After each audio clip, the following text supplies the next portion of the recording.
11월 첫날 주님 안에서 만나고 또 함께 예배 드릴 수 있어서 너무 감사합니다. 저희 교단 본부가 서울 종로 5가에 있고 또 NCC 사무실이 그쪽에 있고 개신교의 가장 역사와 전통을 자랑하는 장소가 종로 5가라 제가 가끔 서울을 나갑니다. 저는 원래 운전하는 걸 별로 좋아하지 않고요. 또 혼자 승용차 운전하고 다니는 것이 반환경적이라고 생각을 해서 웬만하면 제가 다 대중교통을 이용합니다. 다행스럽게도 우리나라는 정말 대중교통이 잘 발달돼 있어요. 버스와 전철이 호환 환승이 되고 한번 카드로 다 낼 수 있고 너무 편합니다. 제가 서울 올라갈 때마다 어떻게 갈까 먼저 검색을 하고 가요. 옛날에는 뭐로 가도 서울만 가면 된다는 얘기가 있었지만 지금은 절대 그렇지 않습니다. 뭐로 가면 안 돼요. 가장 효율적으로 갈 수 있는 방법을 검색해 찾아야 되고요. 정말 신기한 세상이라 손안에서 모든 것을 다 검색할 수 있고 찾을 수 있습니다. 제가 서울 갈 때 주로 가는 방법은 시간이 빠듯해서 빨리 가야 될 때는 뭘로 갔으면 좋겠어요? 전철로 가야 돼. 지하철로 가는 게 정확하고 제일 빠릅니다. 그 대신 사람이 많아서 서서 갈 각오를 하고 가야 되고요. 특히 출퇴근 시간에는 지옥철이라 생각하고 가야 되고요. 시간이 널널하고 편하게 가고 싶다 할 때는 버스를 타고 가요. 버스를 타고 가면 시간은 많이 걸리지만 우리 여기도 종점이고 거기도 종점이라 거의 100% 앉아서 갈 수가 있습니다. 시간이 중요하냐? 편리하게 가는 게 중요하냐? 내가 지금 인생을 살아가는 데 있어서 어떤 기준점을 가지고 살아가냐에 따라서 판단이 달라질 수 있는 겁니다. 판단한다는 것은 우리의 삶의 내용을 결정하는 거예요. 그래서 우리가 늘 순간순간마다 아주 작은 일에서부터 가정의 큰 일, 역사적인 일에서까지 바른 판단을 해야 돼요. 잘못된 판단하는 것 때문에 인생을 그르치는 경우도 있고요. 역사가 비극으로 빠져드는 경우도 있습니다. 벌써 한 달이 지났지만 제가 한 달 전에 기장 총회 총무 선거에 입후보했다가 제가 떨어졌습니다. 사진은 잘 나왔죠? 사진은 잘 나왔는데 결과는 잘 안 나왔어요. 우리 노예 목사님, 장로님들도 우리 장로님들이 정말 애써주셨는데 안 돼서 좀 아쉽습니다. 모든 선거는 경쟁이기 때문에 이겨야 돼요. 지면은 참 써요. 결과가 참 씁쓸해, 아파, 후유증도 있고요. 저는 선거를 치르면서 우리 교단에 여러 번 그동안 4년마다 한 번씩 선거가 있었는데 이제까지 선거를 경험한 모든 선배 목사님들의 첫 번째 조언이 사람을 많이 만나라는 거예요. 일일이 다 찾아가서 만나야 한다는 거예요. 근데 우리 총대가 거의 650명이 넘는데 제주도에서부터 서울, 강원도까지 다 흩어져 있거든요. 그러니까 그분들을 한 명씩 다 만난다는 게 대단히 어려워요. 목사님들은 교회를 찾아가면 되는데 장로님들은 집이 있고 직장이 있어서 만나기 대단히 어렵습니다. 그러다 보면은 일일이 만나는 것 때문에 우리 교회의 현실이 지금 뭐가 문제고 이걸 극복하기 위해서 어떤 대안과 정책을 마련해야 되는지가 소홀해져요.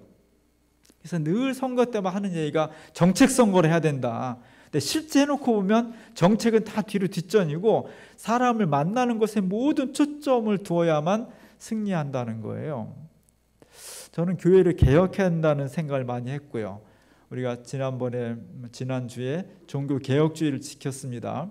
503년 전에 마틴 루터가 목숨을 걸고 기독교의 개혁을 이뤄내서 오늘 500년이 넘게 왔는데 오늘 한국교회가 개혁이 되는데 뭘 개혁할까?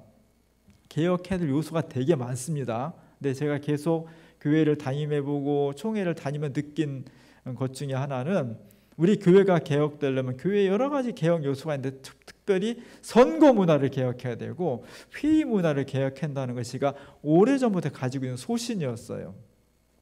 그래서 이번에 어떻게든지 선거에 나섰으니까 선거 과정에서부터 정말 우리가 그토록 외쳤던 정책 선거로 좀 전환해보자. 그런 기회가 되었다. 왜냐하면 발로 뛰는 선거는 일일이 다 만나야 되고 너무나 많은 에너지가 들어가지만 우리가 코로나 때문에 비대면 상황이 됐거든요.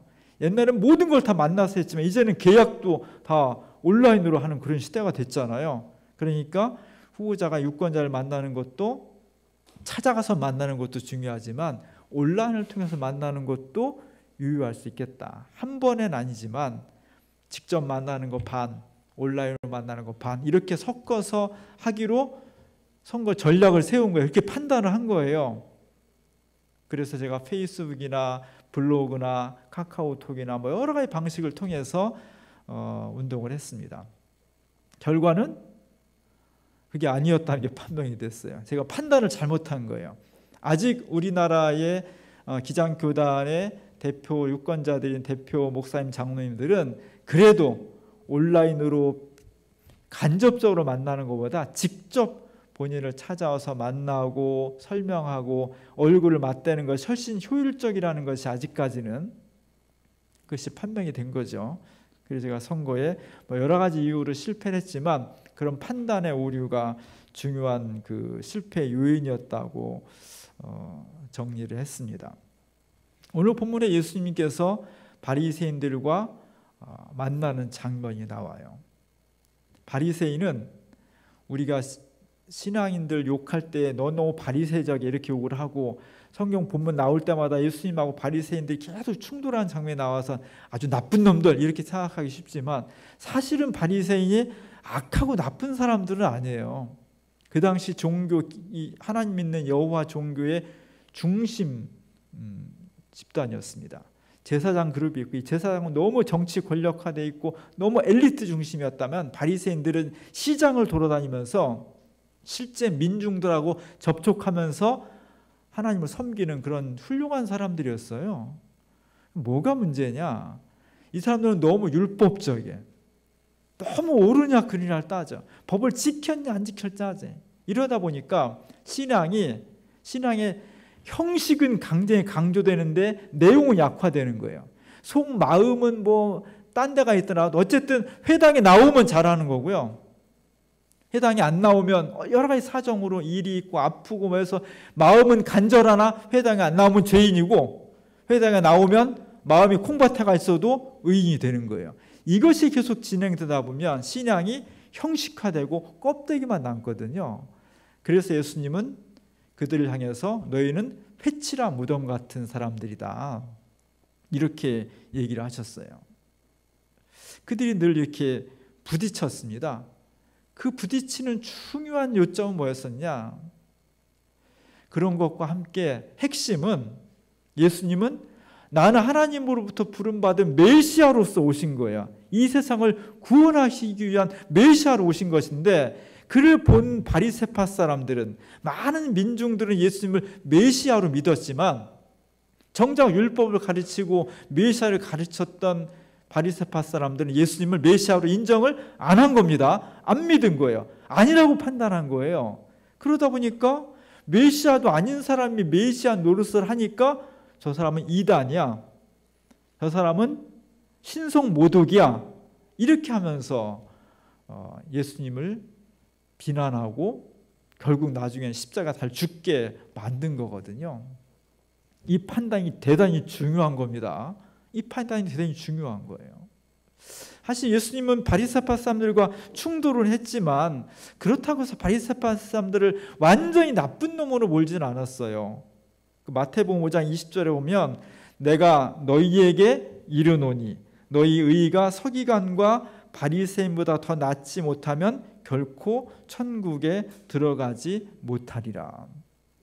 바리새파 사람들이 좋은 면도 있는 거예요. 우리로 치면 주일 성수 열심히 하고 11조 열심히 드리고 교회에서 열심히 봉사하는 그런 사람들, 그런 분들이 습관적이라 할지라도 열심히 하는 게 좋은 거예요.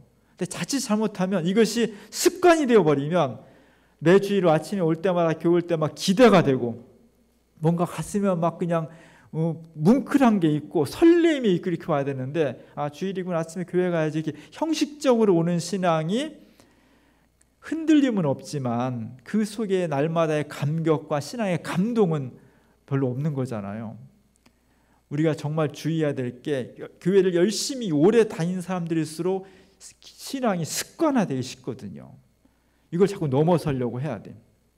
예수님이 비판한 것은 바로 이 점이었습니다. 바리새파 사람들이 신앙생활을 너무 열심히 하는데 습관화되어 있다는 거예요. 신앙은 날마다 순간마다 하나님 앞에 나오는 어떤 그 떨림, 설레임, 기대, 감동, 이런 것들이 매 순간마다 있어야 한다는 거죠. 그게 더 중요하다는 거예요. 그래서 예수님은 바리새파 사람들을 충돌하면서도 인정한 부분이 있고 인정하면서도 충돌한 부분이 있었던 겁니다. 충돌했던 가장 중요한 부분은 뭐냐? 예수를 누구로 판단하냐는 거예요.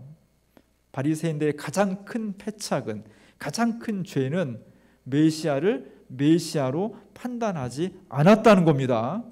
이게 중심이에요. 이게 핵심이에요. 우리는 어떤 사람들이냐? 우리는 직업이 다르고 사는 동네가 다르고 각자의 인생을 살아가지만 기독교인의 정체성은 예수님을 메시아로, 나를 구원시켜줄 분으로, 세상을 구원하실 분으로 판단하는 거예요. 그리고 고백하는 거예요.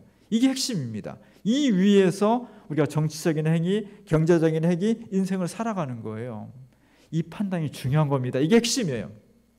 오늘 제가 주보 그림에 아브라함과 롯의 이별을 실었습니다. 아브라함은 신앙의 조상, 믿음의 조상이에요. 너무 훌륭한 분이에요. 그리고 그가 처음에는 호를 단신이었지만, 아이도 못 갖는 사람이었지만 하나님의 은총을 입어서 바닷가의 모래알처럼 하늘의 별처럼 많은 자손을 얻었고요. 그것은 그 국력이었습니다. 그 다음에 땅도 없이 돌아다니는 사람들이었는데 젖과 꿀이는 가나안 땅을 얻었다는 거잖아요. 그의 인생 후예가, 역사가 대단히 큰 성공과 행복으로 귀결지어졌습니다. 반면에 사랑하는 조카 롯은 반대편 인생을 살았어요. 처음에는 이 둘이 같이 생활했습니다.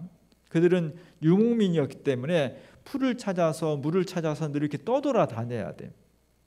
근데 풀과 물이 두 집안이 먹고 살고도 남으면 뭐가 문제가 되겠어요? 항상 부족하죠.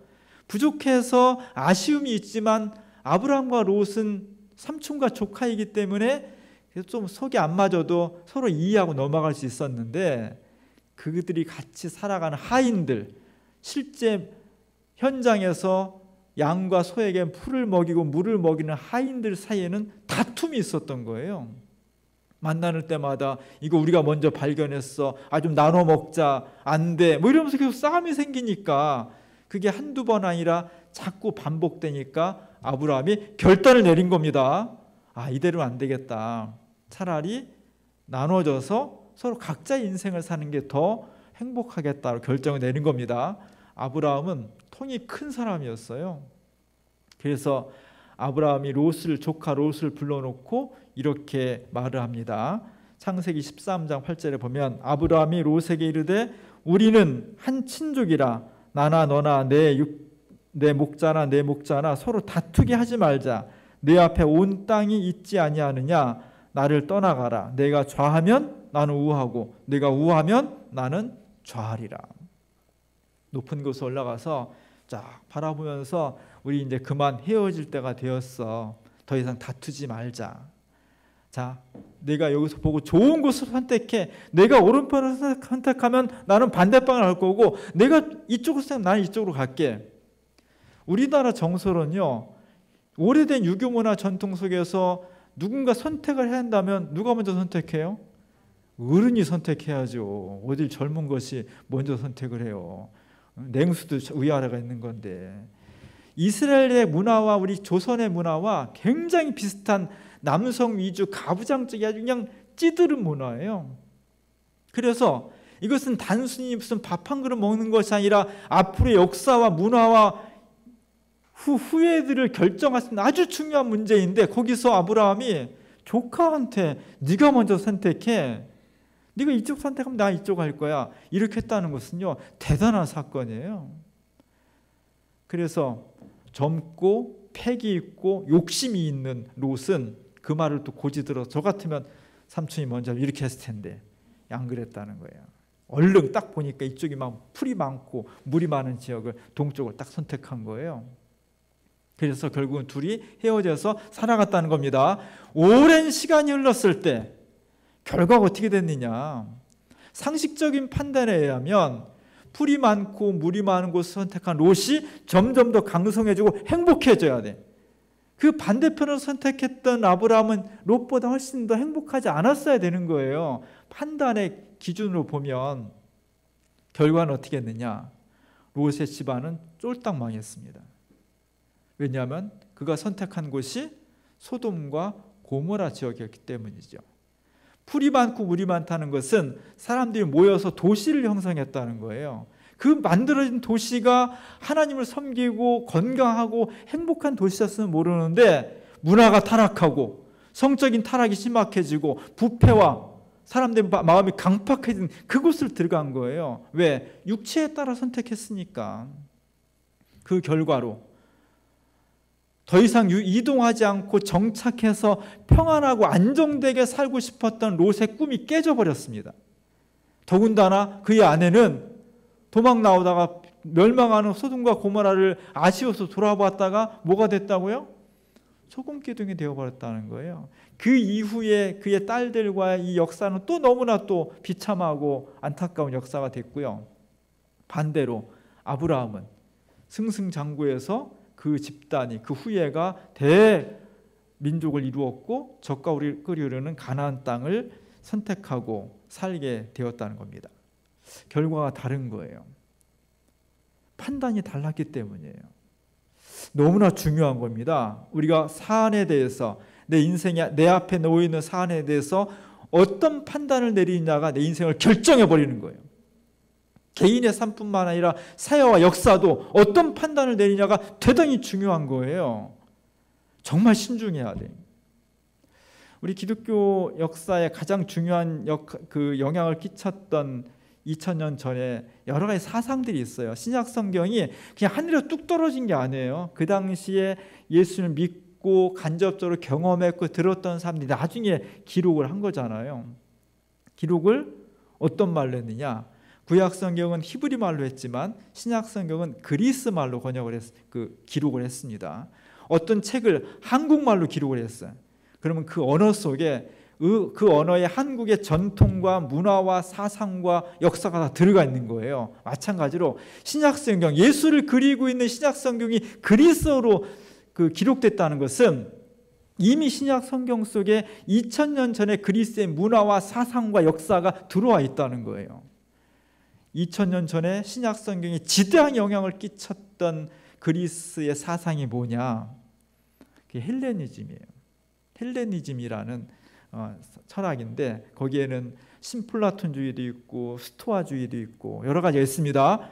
오늘 제가 주목하는 것은 그 중에 하나가 회의주의라는 사상이 있어요. 2000년 전에 그리스와 이스라엘과 영향을 미쳤던 여러 가지 사상 중에 회의주의 학파라는 게 있어요. 회의주의는 뭐냐면 오늘날 회의주의는 어떤 사람이에요? 모든 걸 의심하는 사람이에요. 누가 무슨 말을 해도 다 안 믿어. 그게 사실이겠어? 그럴 리가 있나? 회의주의적인 사람하고 만나면 피곤해. 또 어떤 사람은 회의주의라고 해요? 회의 한 번 하면 3시간, 4시간 하는 사람을 회의주의라고 말하죠. 이때 회의주의는 그렇게 좀 얕은 의미가 아니라 굉장히 깊은 의미의 회의주의예요. 수천 년 동안 내려온 어떤 교조, 수천 년 동안 내려온 당연하게 여겼던 가치관도 한번 그게 진짜인지 정말 확실한 것인지 다시 물어보자는 거예요. 그래서 이 사람들 스캡티시즘이라고 해요. 이 사람들이 주장하는 것은 확신에 이르길 때까지 진지하게 탐구하고 묻자는 거예요. 그러기 회의하자는 거예요. 의심해보고 다시 확신을 얻자는 거예요. 그렇게 연구하고 탐구했는데도 확신에 이르지 못할 때 이들은 판단 중지라는 걸 선언했습니다. 에포케라고. 나 잘 모르겠어. 이건 진짜 모르겠어. 이런 자세를 가졌어요. 그리고 그들은 잘 모르겠다고 했을 때 과감히 그들이 몸담고 살았던 사회를 떠나서 광야로 들어갔습니다. 옷 한 벌 딱 걸치고 추위와 더위와 배고픔과 전갈과 독사와 싸우면서 진짜 확실성이 무엇인지를 진지하게 물었어요. 나중에 기독교에서도 신앙의 진실성을 찾는 사람들이 정말 더 이상 이 속세에서는 확신에 이를 수 없다고 생각했을 때 바로 회의주의 저 사람들처럼 모든 걸 버리고 옷 한 벌 가지고 광야로 나갔습니다. 사막으로 갔고 사람들과 왕래가 끌어진 단절된 곳으로 가서 그곳에서 하나님과 씨름하며 기도했습니다. 그게 수도원 전통이에요. 우리가 이 전통을 찾아야 돼. 정말 내가 겉으로만 믿는 것이 아니라 확신에 이를 수 있도록 어떤 때는 판단을 중지해야 되고요. 섣부르게 판단하지 말고요. 정말 진지하게 판단하려고 노력을 해야 돼요. 오늘 한국교회가 왜 손가락질을 받고 있느냐? 교회가 크다고 손가락질 받는 거 아니에요. 여러 가지 이유가 있지만 그 중에 하나가 기독교가 너무 깊이가 없다는 거예요. 너무 천박하다는 거예요. 너무 쉽게 판단하고 너무 쉽게 말하고 너무 쉽게 행동한다는 거예요. 그래서 사회로부터 조롱을 받습니다. 조롱을 받는 종교가 세상을 구원할 수 있다? 그럴 수 없는 거예요. 우리가 다시 깊이를 회복해야 돼. 신앙의 깊이, 종교의 깊이, 교회의 깊이를 회복해야 돼요. 그러면 어떻게 해야 되느냐? 판단을 잘해야 돼. 결국 판단이 인생과 역사를 결정하는 겁니다. 어떻게 우리는 판단에 이를 수 있을까? 정말 내 인생과 역사를 걸 수 있는, 내 목숨을 걸 수 있는 그런 확실한 판단에 어떻게 이룰 수 있을까? 오늘 예수님이 그 얘기하는 거예요. 오늘 요한복음 8장 15절 16절에 보면 다 같이 한번 읽어보겠습니다. 너희는 육체를 따라 판단하나 나는 아무도 판단하지 아니하노라.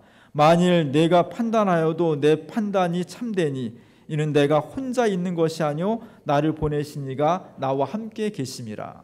바리새파 사람들의 판단과 예수님의 판단은 근본적으로 달랐어요. 뭐가 달랐냐? 바리새파는 공부를 많이 해갖고 좋은 학교 나왔고 예수님 목소였기 때문에 일자 무식이었기 때문에 다른 거냐? 그게 아니었다는 거예요. 그 차이는요, 사람의 학력의 차이나 지식의 차이는 사실 하나님으로 보면 요만큼밖에 차이가 안 나는 거예요. 극히 미세한 차이예요. 이렇게 판단이 다를 수 있는 판단의 다름이 오는 근본적인 원인은 뭐냐? 바리새파 사람들은 자기의 지식과 자기의 경험을 가지고 판단했어요. 그렇기 때문에 메시아를 바로 볼 수가 없었다는 겁니다. 예수님은 똑같은 몸으로 왔지만 항상 하나님과 동행하며 그분과 함께 하려고 했기 때문에 온전한 판단에 이를 수 있었다는 거예요. 예수 믿는 사람은 뭐냐? 주님의 판단을 구하는 사람들이에요. 내가 알고 있는 게 있죠. 내가 경험이 있고요. 배운 게 있고 다른 사람이 들은 것도 있어요. 그러나 그것보다 그 이전에 하나님께서 어떻게 판단하실까를 먼저 고민하는 사람이에요. 정말 하나님이 원하시는 판단이 무엇인가를 찾기 위해서 고민하고 기도하고 때로는 회의주의처럼 판단 유보할 수 있어야 되고요. 광야로 나갈 수도 있어야 되는 거예요. 왜냐하면 메시아인 예수님도 진정한 판단에 이르기 위해서 고심하셨거든요. 새벽마다 한적한 곳을 찾았고요. 겟세마네 동산에 가서 피를 흘리며 기도했고요. 제자들로부터 떨어져서 이문자리고 머리를 싸매고서 판단하기 고심했습니다. 그때마다 그분은 하나님께서 나와 동행하시기를, 내 머릿속에, 내 입술 속에, 내 삶 속에 주님이 동행하셔서 내 판단이 그르지 않기를 원했다고요. 우리가 그리스도인이라는 바로 이런 삶의 자세를 배우는 거예요. 우리가 성경을 알아야 얼마나 더 알겠습니까? 우리가 선을 행해야 얼마나 더 선을 행할 수 있겠어요? 중요한 것은 내 인생과 역사의 판단이에요. 그 판단이 확신에 이르기 위해서는 내가 가지고 있는 지식과 경험 이전에 하나님께서 나와 함께 하시길 원하는 거예요. 주님이 정말 내 속에 들어오셔서 내가 바른 판단할 수 있도록 간절히 구하는 거예요. 우리가 새롭게 돼야 됩니다. 내 인생도 우리의 가정도 우리 역사도 새롭게 돼야 되는데 무엇부터 출발해야 되느냐? 바른 판단해야 돼요. 온전한 판단해야 됩니다. 그러기 위해서는 오늘 예수님이 하나님과 함께 하셨기 때문에 바른 판단하신 거예요. 마찬가지로 우리가 어떤 중요한 일을 있을 때마다 주님이 나와 함께 동행해 주시기 원합니다. 내가 나 홀로 판단하지 않게 하시고 하나님께서 그 판단에 개입해 주시길 원합니다. 이 간절한 기도와 마음들이 어우러졌을 때 주님께서 우리에게 보이지 않는 성령을 통해서 역사하시는 거예요. 바른 판단을 통해서 온전한 삶에 이를 수 있기를 주님의 이름으로 간절히 축원합니다. 기도하겠습니다. 은혜로우신 하나님, 우리가 순간순간 판단하며 살아갑니다. 저희의 판단이 부족함을 솔직하게 인정하고 고백하면서 온전한 판단에 이르기 위해서 고민하고 기도하고 말씀을 찾고 주님께 간구할 수 있는 저희 모두가 될 수 있도록 인도하여 주시옵소서. 개인의 삶과 사회와 역사가 그릇된 판단을 통해서 아픈 결과에 이르지 않게 하시고 온전한 판단을 통해서 기쁨과 감사가 넘치는 삶과 역사로 변화되어질 수 있도록 우리를 지켜 주옵소서. 예수님의 이름으로 간절히 기도합니다.